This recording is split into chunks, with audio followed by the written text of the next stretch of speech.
everybody. Welcome to International Women's Day Summit at KelpHR. Today we have with us Mr. Ashok GV, partner at Factum Law. He is also Commercial Dispute Counsel before High Court of Karnataka. Ashok, I hope I did justice to your introduction. Absolutely. Thank you.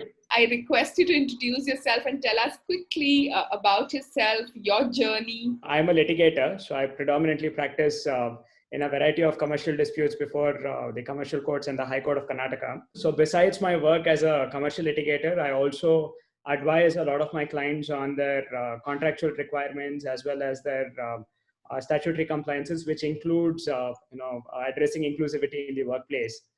This also ties in with our work that we do with local law enforcement and some of the NGOs on providing assistance and support to victims of sexual assault, victims of child sexual abuse, helping them with the criminal justice system, doing some training and capacity building programs with law enforcement. So that's the broad ambit of activities that we undertake as part of Factum Law here. So today we have invited you for a conversation with us on International Women's Day. So a little bit about your role as a lawyer, litigator that you have been. Which are those laws, according to you, are very specific to diversity and inclusion, not only attached to maybe women's rights, but also if you have to look at diversity and inclusion, there is something with regard to disability for people with special ability, LGBT rights.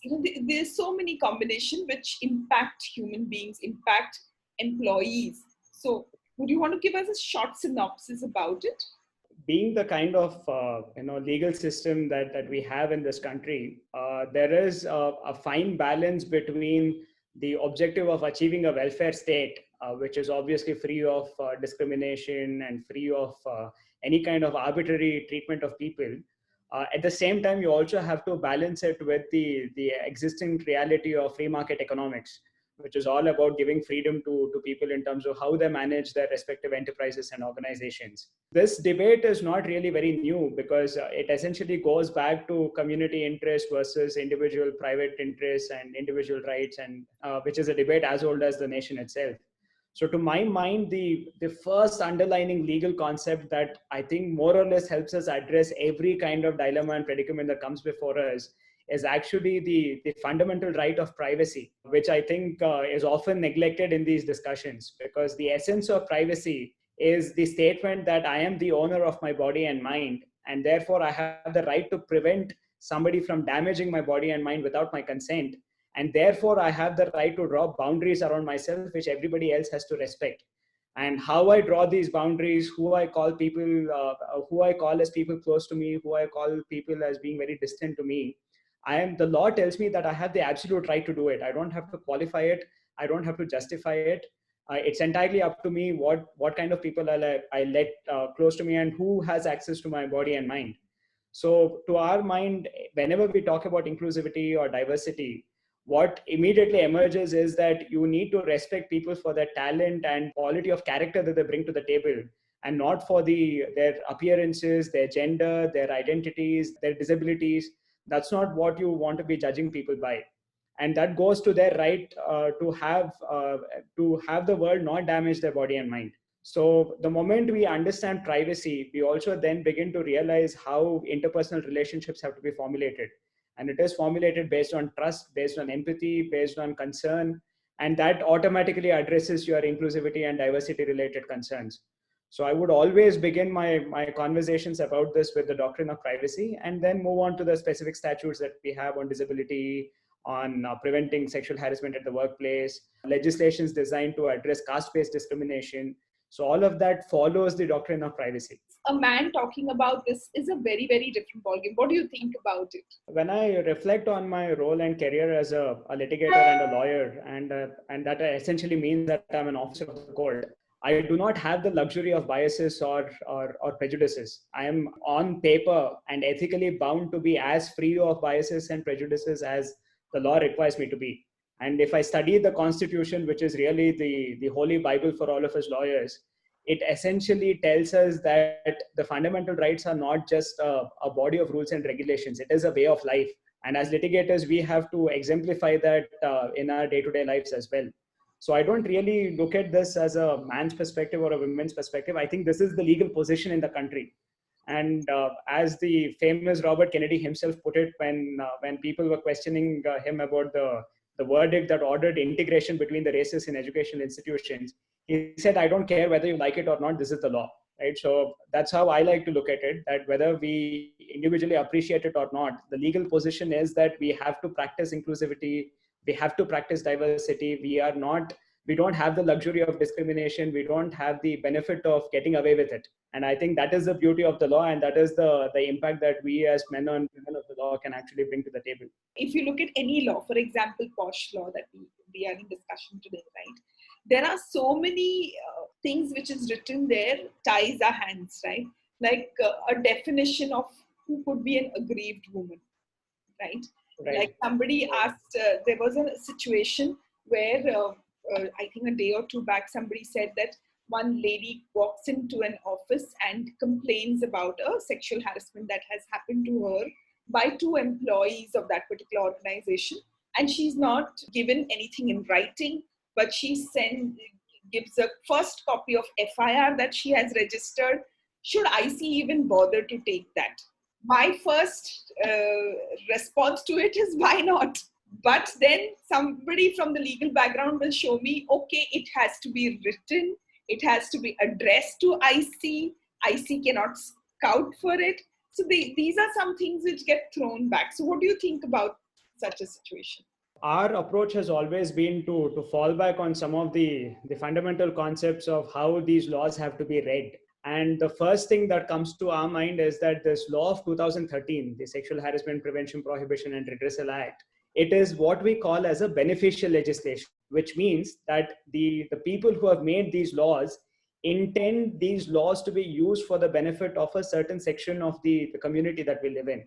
And what jurisprudence tells us is that when the law has the effect of giving some benefits to a certain section of the community, it has to be read as liberally as possible for the purpose of ensuring that the benefits reach the aggrieved person. So yes, there are rules made pursuant to the law which requires the complainant to file a written complaint with 6 sets involved.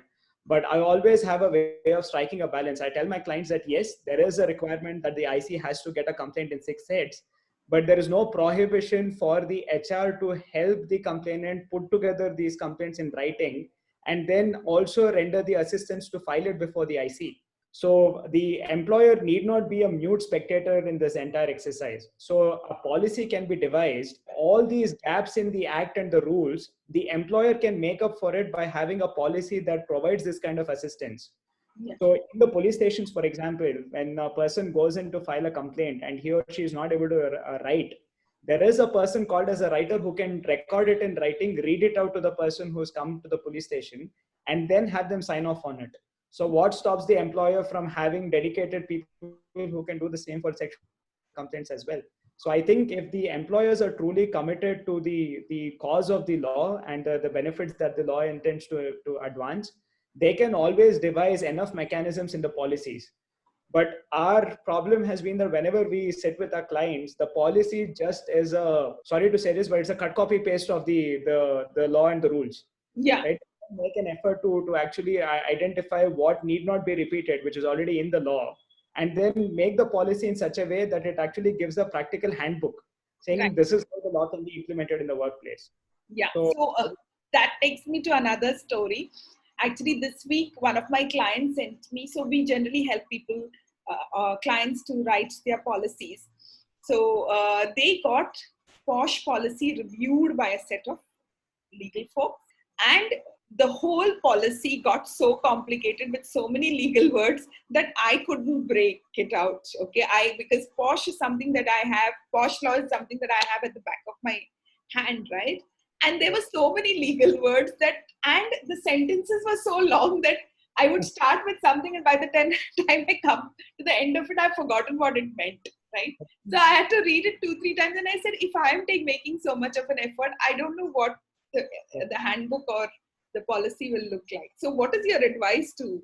Due respect to my fellow brothers and sisters in the profession, I think this is a disease in my community, right? The need to kind of really overcomplicate matters, indulge in long sentences and engage in a thesaurus that that nobody who does not have that level of vocabulary will be able to understand.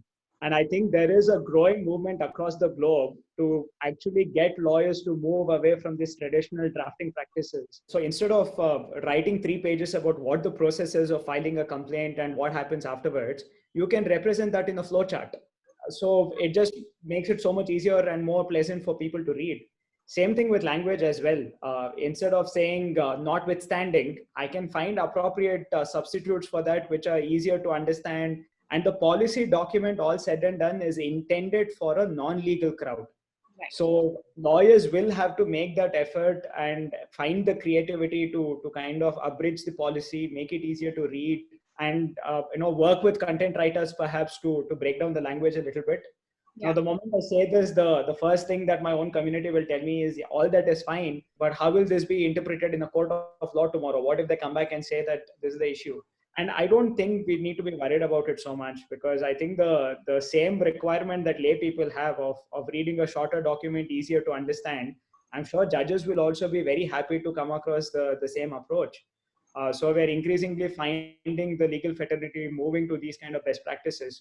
So organizations will have to find those kind of legal counsels for adapting to the times, and not stick to the age-old practices of drafting really lengthy documents which are very difficult to understand. So the act and the rules are fairly self-explanatory. You don't have to repeat all of that in the policy again. You can make references to the relevant sections and only address the gap areas in the policy. Yes, absolutely. And write in simple English language, which we use in day-to-day life. Absolutely, that is the must. So now, just taking your view on posters. If you look at it, the law clearly says that there should be posters put across various places. So what is the essence of having a poster across establishments? And there has been a solid pushback from corporate saying that it doesn't go with our aesthetics in the organization. It doesn't look good if you put posters. In fact, there is this chain of, there is this setup that I sit. So they told me that you're pushing us for posters. Do one thing, go to our competitor and get a picture of such poster, put in their chain. Then we will put it in our chain of things that we have. So I said, why can't you be the first one? I mean, that's an interesting question. So the legal mandate is that the policy should be prominently featured in the workplace so that everybody knows where it is. But take, for example, the present COVID-19 situation and work from home. What is the workplace? The entire definition has now completely changed. And to the credit of the makers of the law, the definition of workplace is extremely fluid and accommodates a wide range of potential workplace kind of situations, right? So even in terms of this, example of employers raising an issue regarding the aesthetics, I'm sure if you work with the right kind of artists and the right kind of interior designers, they will be able to integrate these, competing interests and harmonize them in a manner that you're conveying the message. At the same time, you don't have to compromise on the aesthetic look and feel. So, but then that involves a cost element and there's a compliance element to it, which obviously the corporates will have to work out. But here is the thing. If the trainings are meaningfully done with the employees and you have a functional internal complaints committee that actually delivers and an empathetic employer who is willing to do what needs to be done to ensure the workplace is actually inclusive, how many employees will really stand up and raise a complaint saying that there aren't enough posters? So I think this is what employers need to keep in mind. Now, on the other hand, the moment there is a complaint against, say, a senior vice president, the immediate effort or the response on the part of the employer is to come back and say, sheesh, the reputation of the company is on the line. We need to quietly hush up the matter. Then you can put posters all over the place, but tomorrow you are looking at a legal and a PR risk element, right? So I think that's what people need to understand, that if there is integrity to the process and if there is genuine commitment to ensuring that there is diversity and inclusiveness and that there's an atmosphere free of harassment, little non-compliances of enough posters will really not make too much of a difference. But if you indulge in all that exercise and you don't have a functional policy in place, then you can have the best of posters and the best of interiors and you still have a risk element around. So that's the choice that corporates really have to make. So well said, do it the right way. And then people won't pick holes. But if you do it wrong, there will be holes everywhere. I mean, if it's a 1,200 square feet office space, how much of space will you have for posters? You may not have too much. So, but again, if it's a small unit, you've made the effort to build that trust and build that element of productivity in the workplace and inclusivity in the workplace. No posters will not make a difference. You may not even have cases come to you. On that line, what do you think? How effective is this law, PoSH law in India? Do you think people are using it? Do you think people are looking forward for it? Do you think employees are understanding their rights and responsibilities? Let's look at all the laws that were made by the parliament to advance the cause of positive discrimination, right? Which is to ensure that vulnerable sections of society are brought to the same level playing field. So if you look at the scheme of the Constitution, there is a right against discrimination under Article 15 of the Constitution. But the very same Constitution also says that in the interest of bringing certain sections of society to the forefront, the law can positively discriminate, right? So to this end, especially on the subject of gender inclusivity and gender in the very traditional stereotypical sense of male and female, the law brought about various changes. So you had the Protection of Women from Domestic Violence Act, you had a Women's Commission being set up. The Indian Penal Code was amended after 2013 to do away with the traditional definition of rape and brought in the sexual assault element of rape into the picture. Stalking was made an offense. But even today, the conviction statistics around those crimes is still 24 to 26%. So which means out of every 100 cases of crimes against women, especially those involving sexual crimes, you are looking at a 74% probability that the chap is going to walk away without consequences. Now, why does that happen? It is because nobody's focusing on enforcement. Always remember that when you tell the parliamentarians that the laws need to change, the effort required is very minimal on the part of the parliamentarians. All it takes is to add in a few words of the English language, pass the law, and these are non-controversial. Nobody's going to come back and say that, hey, we are opposed to a PoSH policy being required across all employers. Laws passed is the simplest part of the entire equation. The real challenge is who is doing the monitoring. So if, for example, an employer has not set up the ICC the way it is to be set up, and the ICC is not working the way it is supposed to be working, and the employer is rendering the support it's supposed to be rendering, is the Labor Department really proactive in terms of screening for compliance? And is there an effort to make sure that this law doesn't become a tool for harassment on the part of the department as well?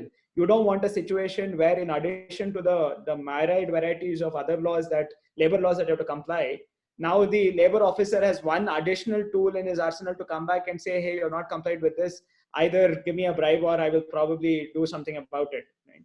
So I think that effort has been critically missing around this PoSH law. So the result is that a lot of ICC inquiries don't happen the way it's supposed to.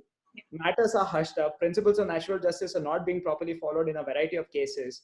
But there is simply no accountability in those instances. So has the law really worked? In almost 80 to 90% of the cases where I've advised women who have been sexually harassed in the workplace, the end result has been that the women have quit. But there has been no effort, or I have not seen any personal experiences where the ICC has come back with a verdict that finds the respondent guilty and recommends that some serious consequences be imposed. So the law has not been working the way it has to, is my experience. Now, is there a study done on the overall implementation? Not that I'm aware of, but there is significant amount of gaps in terms of who is monitoring it in terms of compliances. Absolutely. If you look at annual report had to be filed, right, recently. There are so many districts where we do not know the district officer. Okay. Exactly. There are so many districts which does not have an LC in place, or exactly. We do not know if there is one. We do not know about them. So yeah, right, well said. That implementation is a big question mark. How well it gets implemented, and yes, this could be another reason for labor officers to. We shouldn't be saying that, but we're generalizing them. Ease of doing business is the metric that you want to employ, and India doesn't do really well in the global context, right? We have problems with compliances. So I think you can call it inefficiency, you can call it something else, but fact of the matter is our labor law implementation has always been problematic. Moving on to any other law which is part of, which supports women, like Maternity Act, or, gender pay gap or pay. What is your take on any of these specific laws? What do you think? I'll give you an example, right? When Maternity Act came in, right, a few years back, the new one, which increased the number from 3 months to 6 months. I got calls from various people and they said, Smita, 3 months was okay. 6 months, really, you are only ensuring that more female employees are not employed. Okay, because 6 months of maternity leave, Right. that was the kind of thought which came up. Yeah. Look, I mean, at the end of the day, every law that has been made, it's not a popularity contest. Some laws will be extremely well accepted across all spectrums, and some laws will simply not find that level of acceptance across all spectrums. Take, for example, the situation when death penalty was brought about for rapists, right? I mean, the entire nation celebrated. But fact of the matter is only 24 out of 100 cases result in any kind of conviction, let alone the death penalty. So just because a law is popular doesn't mean it will work. At the same time, just because a law is unpopular doesn't mean it's not needed. So the Maternity Benefits Act, for example, is a classic case of the 26 weeks period is obviously something that is non-controversial. I think it is something that is extremely beneficial. It needs to be more widely implemented. But the question arises that as a larger industrial or a larger corporate house will find it easier to ensure that 6 months of paid leave is granted, because the cash crunch is really not a problem that they need to worry about as much. But what about a situation where it is a micro, small, or medium scale enterprises? Do they have the same bandwidth, and what is the role of the state to address these kind of problem areas, right? Whenever you're looking at the Maternity Benefits Act, there is a cost of compliance, right? So the bigger houses will be able to comply with it a little easier compared to the smaller enterprises, where 6 months of unpaid leave is paid leave is going to be very difficult. So that is when a state has the duty to come in and render some kind of support, like social security, healthcare benefit. So I think it's very important for the state to not just stop at making the law, but really sit down with the industry, identify pain points, and see how a socialist approach can be brought in to support these kind of entrepreneurs who find cost of compliance is a little difficult. And there are genuine difficulties there. Right? So I think that's an effort that the law really has to make. It can't just stop at creating a legislation and leaving it there. It has to really go that extra distance to see what can be done to make sure that the law is properly implemented. Just that I am feeling a little proud here. I run a very small company, and 100% women employees. But the story that I wanted to say was that a year or so back, we had an employee who had worked with us for 2-3 years, and she went on maternity. And we ensured that she was paid full 6 months, though she did not join back because she wanted the break with the child. But we still, because as per law, person has to join back, right? After maternity, she has to join back to get paid. But we still went ahead and said that no, though she has worked, because she has worked with us prior, we will ensure, because if we don't become inclusive, then who will? And again, goes to show that if the employer and the employee really sit down and try to make a meaningful relationship out of that employment, even if there is small little non-compliances here and there, it does not escalate into a dispute. So it always goes back to the sincerity of the stakeholders. The more sincere they are, the greater the chances that the law can be meaningfully implemented as opposed to just becoming a burden. So I think that's truly the takeaway from the story that you just told me right now. Do you think such laws help working women in bringing a balance, at their workplaces? Do you think, maternity benefit or other laws which help women, helps them to get that balance at workplace? Absolutely. Look, I mean, I come from an office where I am the sole male attorney in the firm, right? So predominantly run by women, and this entire office that I'm in right now is actually run by predominant, it's women are in the majority. So I think there is a tremendous benefit in terms of productivity when you have a diverse workforce, because there are multiplicity of talents that you bring to the table, unique strengths, and and you're able to cover up for your respective weaknesses when you have a diverse team. But that also means that you have to understand that there are different contexts to the traditionally male and female employees. Obviously, there are requirements around, for example, Zomato started this concept of period leave. Right now, most men may probably not understand what it means, but only when you have known women personally, you realize what an impact that leave can actually have. So I think there are unique contexts that have to be addressed, and only if those contexts are addressed can the workplace truly become diverse and inclusive. Yeah. So Yeah. Also, you heard about that domestic violence leave that HUL came up with, right? Which is such a unique thought. I don't recollect the specific university that did this study, but there was a Turkish study that I had come across not too long back, which actually showed that when employers proactively invested in addressing domestic violence of their employees, productivity in the workplace actually went up, which seems like a no-brainer. I mean, a happier employee is a more productive employee, but it also tells you that a proactive employer also reaps certain dividends at the end of that exercise. We have to understand that these welfare measures, especially something like Maternity Benefits Act, they are there for a reason. They work and they're necessity. I think rather than fighting it, if employers truly just open their minds and see what is the best way to implement it and make the employees a part of the decision-making process, I think you can minimize the burden and the cost of compliance, ensure that the relationship with the employee really becomes that much more stronger, the bond becomes that much more unbreakable. And whatever you have lost in terms of the 6 months of paid leave, you're likely to make up for it by having a more long-term employee who's more productive and who's a little more loyal and committed to you now. So I think we have to really look at it from the point of view of the benefits that you get to derive, as opposed to just the cost, because that then becomes a very short-sighted approach. Do we have any law on gender discrimination? While we have PoSH Act, but it doesn't really cover gender discrimination or sexism.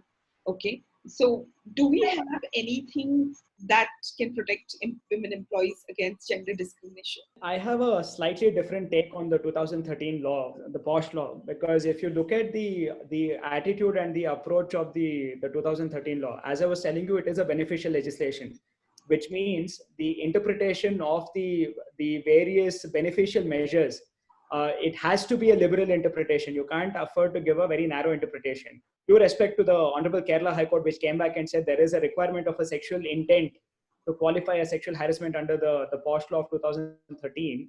If you look at the Vishaka guidelines that came prior to it and the history of this entire law, the law does not address just the stereotypical Me Too kind of sexual harassment. It actually addresses holistically any form of discrimination on the basis of gender. The reason why I say this is if you read the definition of sexual harassment in section 2 and the illustrations of sexual harassment that comes in the following sections, you will notice that there is reference to what is called as a hostile working atmosphere or intimidating or humiliating treatment. Now, if the lady is being told that you're not good enough for a promotion or you're not good enough to be an employee because you can't do what a man does, it is humiliating behavior. It is undermining her capabilities simply on the ground of gender. So to my mind, it is still covered by the provisions of Section 3 of the PoSH law. What is addressed in 2013 law is only the stereotypical sleazy kind of behavior. Nothing stops the employer from creating a policy which says that yes, the sleazy behavior is sexual harassment, but discriminatory behavior is also sexual harassment in my workplace. So then you have complied with the law, but you've gone one step further, which the law does not prohibit. So I think it's important that lawyers who read the law do not take a very narrow view of it. They see the intent of the law, they see the spirit of the law, and the rules of interpretation require you to read it that way. So when you look at it that way, you realize that sexual harassment is not just what Harvey Weinstein does. It's actually so much more. It's intimidation, it's humiliation, it's discriminatory behavior. So if women in the workplace are being consistently denied opportunities in favor of their male counterparts, then it is a hostile working atmosphere for women, which is specifically found in Section 3 of the law, which means it's sexual harassment. That's quite a revelation, actually, because I get pushback saying it is not our jurisdiction. That defeats the entire letter and the spirit of the law. So if tomorrow, if I was for one of the employees and I got an order from the ICC saying that just because it is not the stereotypical sleazy behavior, it is not sexual harassment, even though there is evidence of a consistent behavior of gender-based discrimination, I will take it up to the High Court and say that the ICC made an error, that they're defeating the purpose of the law by passing these kind of an order. It's very important to understand the history of this, right? It all started with women mining workers in the US. And the complaint did not just allege sexual harassment alone, it also alleged physical violence as well. And that is how the California courts, I think, if I'm not mistaken, came back and said that the employer is negligent if they haven't taken enough steps to make women feel safe in the workplace. It was not sexual harassment, it was safety, right? And if there's a persistent behavior of discrimination, it's not a safe atmosphere anymore.